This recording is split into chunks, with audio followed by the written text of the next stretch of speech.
आकाश में आकाशवाणी हुई, मैं अपने अंश समेत यदुवंश में प्रकट होऊंगा। पृथ्वी का भार हरूंगा, धर्म की स्थापना करूंगा। ब्रह्मा जी ने आकाशवाणी सबको कह सुनाया, ढाढ़स बंधाया, सब अपने अपने धाम में गए। यहां मथुरा में देवक की पुत्री देवकी का विवाह वसुदेव जी के साथ संपन्न हुआ। दायज दिया, कन्या को विदा किया। श्री वसुदेव जी और देवकी जी रथ पर सवार हुए। कंस सारथी बना उस रथ का। जब चलाने लगा रथ तो आकाशवाणी हुई, ए अबुद्ध, जिस तेरी बहन देवकी के प्रति तेरा इतना स्नेह है, उसी के 8वें गर्भ से तेरा नाश होगा। आकाशवाणी सुन करके कंस को भय लगा। सोचा कि देवकी जिंदा बचेगी तो उसके गर्भ से मेरा नाश होगा। कंस ने देवकी को चोटी से पकड़ा, खड्ग निकाला, देवकी का मस्तक काटने के लिए तैयार हुआ। वसुदेव जी पति है, यहां पति की भूमिका पाति इति पति ही, जो रक्षा करे। हाथ पकड़ लिया कि क्या कर रहे हो तुमने? इस कन्या का देवता, अग्नि, ब्राह्मणों सबकी साक्षी में मुझे दान किया है। दान में दी हुई वस्तु न मिटाई जा सकती है, न वापस लिया जा सकता। अधर्म होगा और फिर तुम्हारी बदनामी होगी, भगिनी हत्या का पाप लगेगा तुम्हें। साम दाम दंड भेद इत्यादि से कंस को समझाया। कंस ने कहा, वसुदेव तुमने सुना नहीं, आकाशवाणी ने कहा कि इसके 8वें गर्भ से मेरा नाश।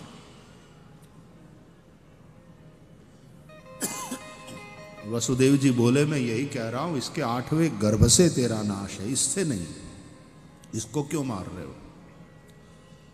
बात रही इसके गर्भ से तुम्हारे नाश की, तो मेरा वचन है, इससे होने वाले बालक मैं तुम्हें सौंप दूंगा। वसुदेव जी का चरित्र ऐसा है कि कंस को भी भरोसा करना ही पड़े। खड्गम्यान किया, वसुदेव और देवकी को नजरबंद किया। प्रथम पुत्र हुआ और वसुदेव लेकर के कंस के पास गए वचन के अनुसार। तो कंस प्रसन्न बहुत हुआ कि देखा वसुदेव वचन के पक्के हैं। एक बाप स्वयं अपने नवजात शिशु को मौत के मुख में डालने के लिए आया। उस बालक को कंस ने लिया अपने हाथ में। कोमल बालक को देखकर उसके भीतर भी करुणा ने जन्म लिया। नहीं, इससे मेरी मृत्यु नहीं, मेरी मृत्यु 8वें गर्भ से। मेरी बहन का बेटा मेरा बेटा। कंस जरासंध का जमाई है, अस्थि प्राप्ति का पति है, अप्रज है, उसको कोई संतान नहीं थी। जाओ ले जाओ वसुदेव से। वसुदेव जी ने सोचा कि चलो इस प्रकार 7 बच्चे तो बच गए, अब 8वां जब आएगा देखा जाएगा। लेकिन नारद जी ने जब ये सोचा तो आश्चर्य हुआ। नारद जी आते हैं, कंस को इस तरह से समझाते हैं कि कंस फिर देवकी के एक एक बच्चों को मारता रहा। 6 पुत्र हुए, 6 को कंस ने मारा। नारद जी ने ऐसा क्यों किया, उसके पीछे भी कथाएं। 6 पुत्रों को मारा। अब 7वें गर्भ के रूप में साक्षात शेष मां देवकी के उदर में पधारे। भगवान ने अपनी योग माया को आज्ञा दिया। योग माया ने देवकी मां के गर्भ से शेष का संकर्षण करके वसुदेव जी की दूसरी पत्नी रोहिणी नंद बाबा के गोकुल में रह रही थी, उसके गर्भ में प्रस्थापित किया।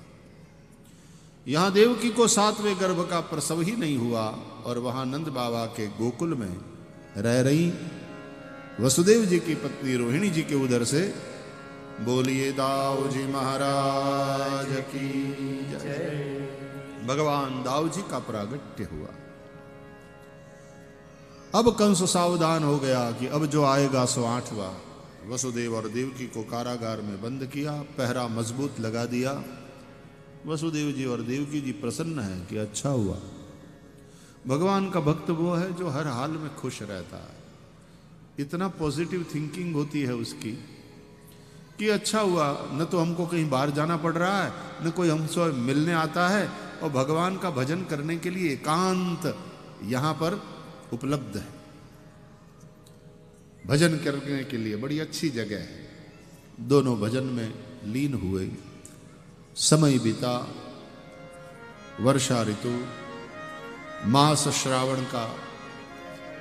यूपी वाले भादव कृष्ण अष्टमी मानते हैं, हम लोग सब श्रावण कृष्ण अष्टमी। अष्टमी तिथि, अष्टमी तिथि मध्य तिथि है। पखवाड़े में 7 दिन पहले 7 दिन बाद में अष्टमी तिथि बिल्कुल मध्य की तिथि।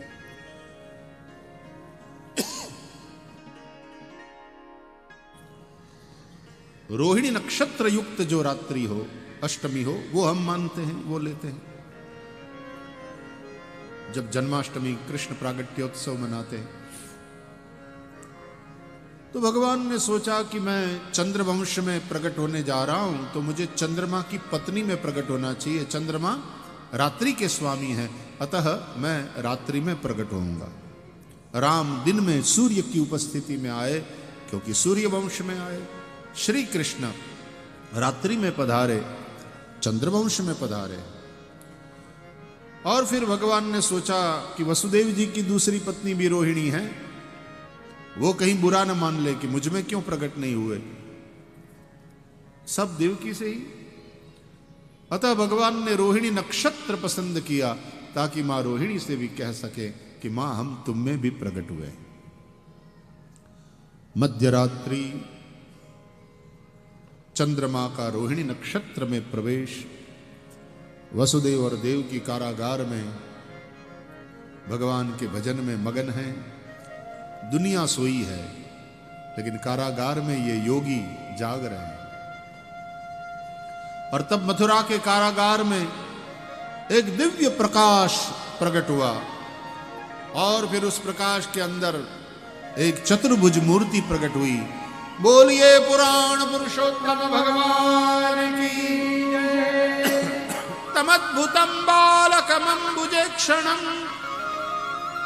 चतुर्भुजम। चतुर्भुज शंख चक्र गदा पद्मधारी भगवान नारायण का दर्शन किया। वसुदेव जी ने और देवकी जी ने प्रभु की स्तुति करी। भगवान ने कहा, आप ही पूर्व सर्ग में पृश्नि और सुतपा थे, आपने बहुत तपस्या किया था। मैं आपका पुत्र बनकर आया था, पृश्नि गर्भ कहलाया था। उसके बाद आप दोनों कश्यप और अदिति बने। मैं दूसरी बार आपका पुत्र बनकर आया, वामन कहलाया। अब की बार ये तीसरी बार आप दोनों वसुदेव और देवकी के रूप में हैं। मैं तीसरी बार आपका पुत्र बनकर के आया हूं। देवकी जी सुनकर बड़ी प्रसन्न हुई, लेकिन भगवान से कहा कि प्रभु बता तो रहे हो कि पुत्र बनकर आया हूं, लेकिन ये रूप आपने जगत पिता का बनाया। हमारे बच्चे 4 हाथ वाले नहीं होते नाथ। शंख चक्र गदा पद्म खिलौने लेकर हमारे बच्चे पैदा नहीं होते। भगवान मुस्कुराते रहे, माँ देवकी जैसा बतलाती रही, भगवान वैसे बनते जा रहे हैं। हाथ में से शंख चक्र गदा पद्म सब गायब। अब बोले 4 नहीं, हमारे बच्चे 2 हाथ वाले होते हैं। भगवान द्विभुज बन गए। अब बोले ये वस्त्र और आभूषण ये नहीं चलेगा, हमारे बच्चे इस तरह से नहीं पैदा होते हैं। तो भगवान एकदम छोटे से बन गए बालक। अब न कोई वस्त्र है, न कोई आभूषण। आभूषण गुण, वस्त्र माया।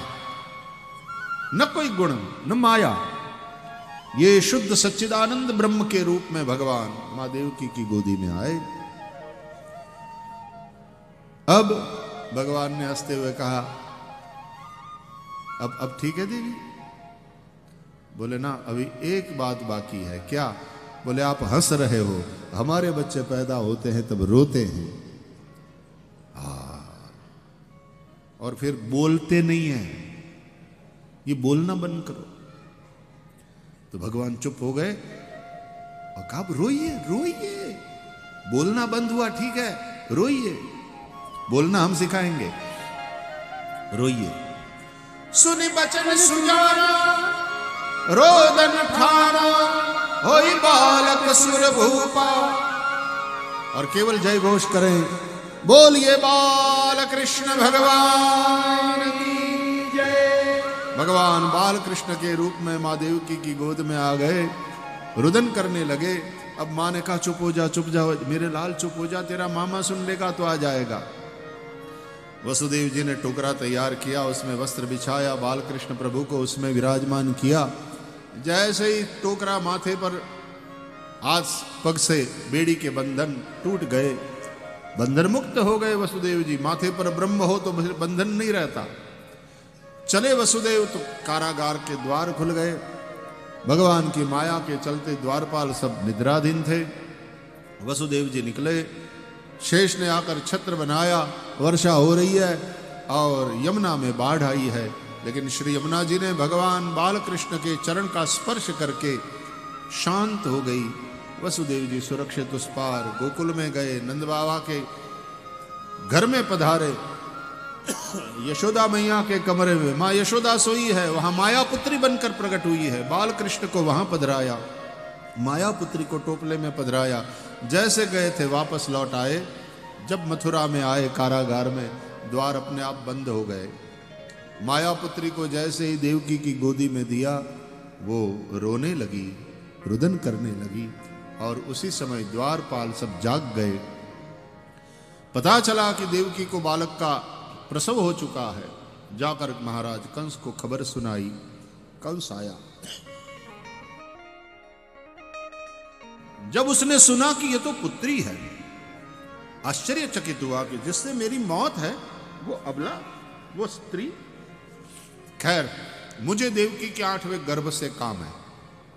उस माया पुत्री को पग से पकड़कर छिन लिया, देवकी की गोदी से घुमाया गोल गोल, दे मारा पत्थर की दीवार में, लेकिन हाथ से निकल गई, अंतर ध्यान हो गई।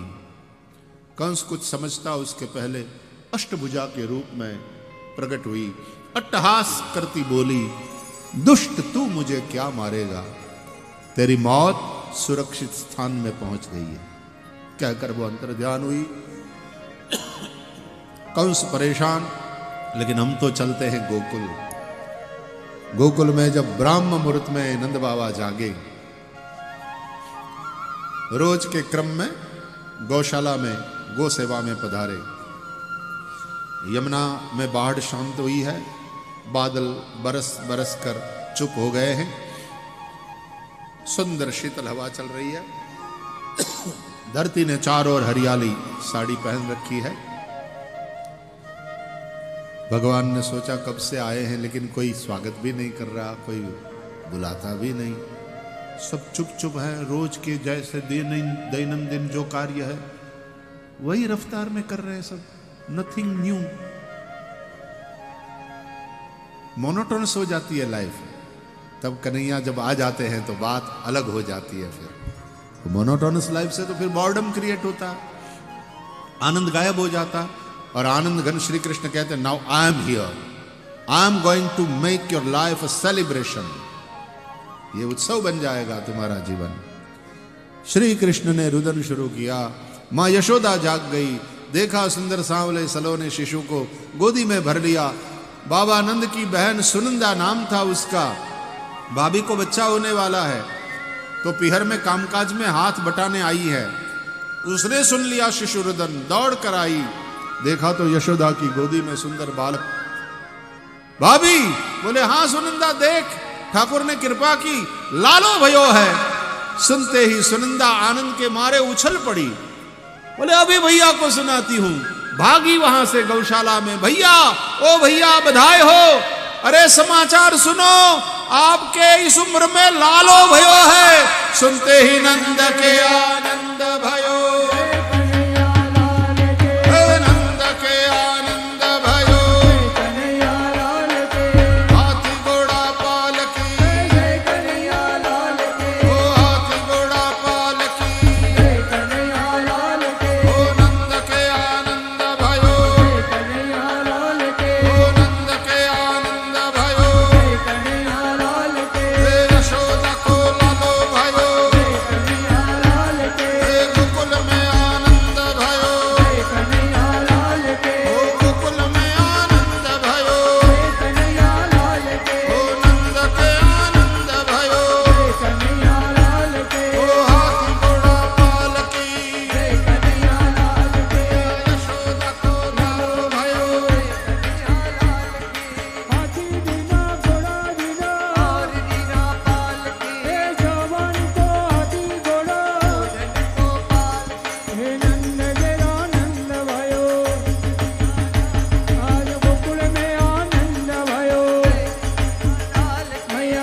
बाल कृष्ण पर न उड़ाएं, लाला की आंख में गिरेगी, परेशान हो रहा।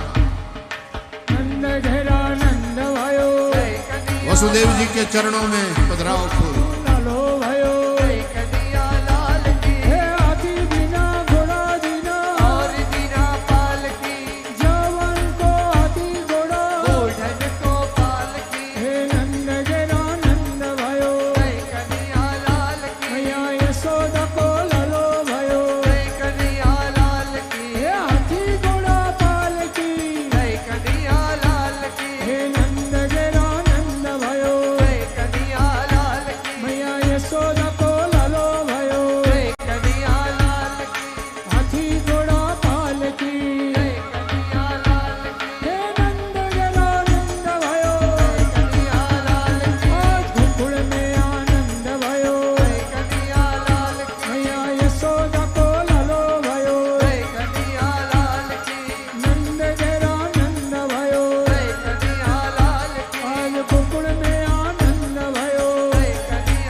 श्री कृष्ण प्रागट्योत्सव की जय हो।